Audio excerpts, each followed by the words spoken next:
এবার 16 বছরের নিচে সোশ্যাল মিডিয়া নয় নির্দেশিকা জারি কর্ণাটকে। দেশের প্রথম রাজ্য হিসেবে কর্ণাটক 16 বছর বয়সীর নিচে কোনো শিশুর সোশ্যাল মিডিয়া ব্যবহারে নিষেধাজ্ঞা জারি করল। শুক্রবার রাজ্য বাজেট পেশ করার সময়ে এই কথা জানান মুখ্যমন্ত্রী সিদ্ধারামাইয়া। গত মাসেই কর্ণাটকের সরকারি বিশ্ববিদ্যালয়গুলির উপাচার্যের সঙ্গে শিশুদের ওপরে মোবাইল ফোন সহ নিত্য নতুন গ্যাজেট ব্যবহারের কুপ্রভাব নিয়ে বৈঠকে বসেছিলেন সিদ্ধারামাইয়া। আলোচনায় উঠে আসে সোশ্যাল মিডিয়ায় অতিরিক্ত স্ক্রলিং ও শর্ট কন্টেন্ট দেখার প্রভাবে ছাত্রদের মধ্যে পড়াশোনায় মনোসংযোগ কমে যাচ্ছে, ডিপ্রেশন, অ্যাংজাইটির মতো উপসর্গ দেখা দিচ্ছে। এমন অনেক প্রাপ্তবয়স্ক ও হিংসাত্মক কন্টেন্ট চলে আসছে যা শিশু মনকে বিচলিত করছে।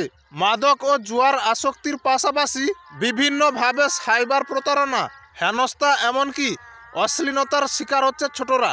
তবে ভারতের মতো এত বড় দেশের মাত্র একটি রাজ্য এমন ইতিবাচক পদক্ষেপ করলেও সেখানে পরিকাঠামো কই? একজন চাইল্ড সাইকোলজিস্টের প্রশ্ন, যে শিশুরা মোবাইল না দেখলে খায় না, ঘুমোয় না, 10 থেকে 11 বছরের বাচ্চাদের স্মার্টফোন কিনে না দিলে তারা নানা হিংসাত্মক পথ নেয়, সেই অভ্যাস কি আদৌ এই নিষেধাজ্ঞায় বদলাবে?